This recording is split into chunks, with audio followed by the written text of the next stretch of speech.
Anda menyaksikan Kompas Bisnis, masih bersama saya Asri Gunawan. Saudara, ganti presiden, ganti juga arah atau cara mencapai pertumbuhan ekonomi.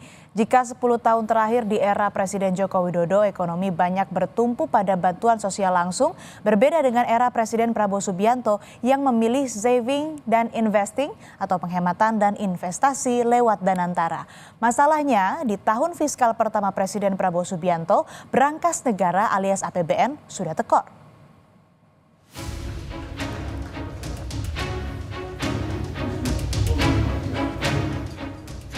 Mimpi besar Presiden Prabowo Subianto yang disampaikan saat kampanye Pilpres 2024 menghadapi rintangan. Ekonomi tidak baik-baik saja. Program makan bergizi gratis, memiliki 48 menteri, membangun superholding BUMN yaitu Danantara, dihadapkan pada brankas negara yang tekor.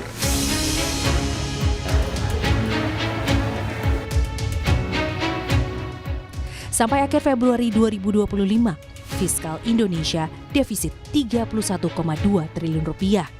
Padahal tahun lalu, dalam periode yang sama, APBN masih surplus sampai 26 triliun rupiah.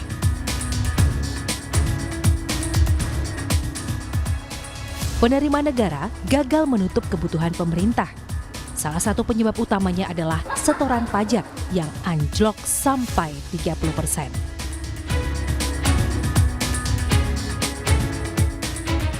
Rinciannya, kalau Februari tahun lalu menyundul 269 triliun rupiah, periode yang sama tahun ini hanya 187,8 triliun rupiah. Menteri Keuangan Sri Mulyani bilang, APBN memang sudah didesain defisit. Kondisi ini juga diklaim masih dalam hitungan aman pemerintah. Untuk posisi akhir Februari atau ini sebesar 0,13 dari PDB.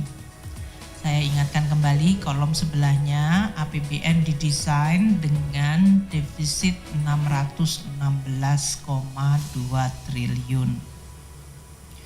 Jadi ini defisit 0,13% tentu masih di dalam target desain APBN sebesar 2,53% dari PDB, yaitu 616,2 triliun rupiah. Tetapi ekonom punya pandangan berbeda. Defisit yang sudah terjadi sejak bulan pertama tahun 2025 mengonfirmasi bahwa ekonomi sedang atau bahkan makin tidak baik-baik saja. Tekanan pada APBN bisa terjadi sepanjang 2025. Meskipun terjadi surplus dalam keseimbangan primer, tetapi terjadi defisit dari APBN, ini masih menunjukkan bahwa terjadi resiko dari APBN yang perlu diperhatikan sepanjang 2025. Kenapa? Karena defisit yang terjadi pada APBN pada awal tahun, ini kan hal yang anomali karena biasanya awal tahun penerimaan pajak tetap terjadi kenaikan, meskipun kenaikannya tidak setinggi pada bulan-bulan lainnya. Keseimbangan primer yang surplus tidak menjadi indikator utama dalam menilai kesehatan APBN. Yang bisa dibaca adalah sudah dilakukan efisiensi anggaran pemerintah, bahkan terkait sampai CPNS dan P3K pengangkatannya diundur, itu kan akibat adanya efisiensi dari sisi belanja pegawai. Dan belanja barang itu juga sudah dilakukan berbagai jenis efisiensi, tetap tidak mampu untuk mengkompensasi turunnya penerimaan negara. Mengacu tahun 2024, saat ekonomi tumbuh di atas 5%, konsumsi rumah tangga justru tumbuh di bawahnya, yaitu hanya 4,94%. Data ini sebagai kepastian bahwa daya beli tertekan. Untuk mengimbangi daya beli masyarakat yang melemah, masuklah konsumsi pemerintah yang didorong tumbuh di atas kenaikan ekonomi, yaitu sampai 6,6%. Berbeda dengan tahun sebelumnya yang banyak menggeber belanja, era Presiden Prabowo Subianto melakukan hal baru. Alih-alih spending, pemerintah memilih saving and investing, alias penghematan dan berinvestasi lewat Danantara. Kemudian memang penghematan, yang lagi rame penghematan. Ya, penghematan yang kita lakukan, penghematan putaran pertama oleh Kementerian Keuangan disisir dihemat 300 T. Penghematan putaran kedua 308 triliun. Dividen dari BUMN 300 T. 100 dikembalikan. Jadi totalnya kita punya 750 T.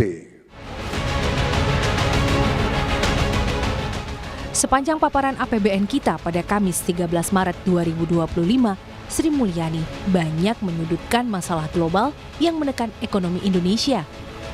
Sampai saat ini, belum ada data yang mampu meyakinkan masyarakat, bahkan market yang bergejolak. Diah Mega Anjaya, Tim Liputan Kompas TV, Jakarta. 2 hari berturut-turut, indeks harga saham gabungan merespons negatif paparan APBN kita Kementerian Keuangan.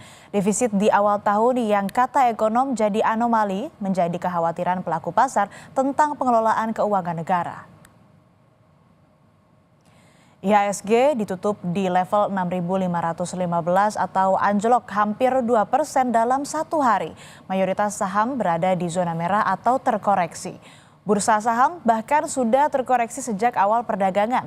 Dalam 1 pekan, IHSG juga sudah turun hampir 2% dengan mayoritas saham berkapitalisasi besar alias blue chip yang juga turun. Dalam 1 hari pada akhir pekan lalu atau 14 Maret 2025, investor asing ramai-ramai melakukan aksi jual saham. Nilainya sampai dengan 1,77 triliun rupiah. Sedangkan kalau ditarik secara sepekan, dana asing yang hengkang mencapai 2,7 triliun rupiah. Belum ada data ekonomi yang berhasil meyakinkan. Saat ini, market hanya bergantung pada pengumuman hasil rapat Dewan Gubernur Bank Indonesia yang akan menahan atau justru menurunkan bunga acuan untuk mendorong pertumbuhan ekonomi.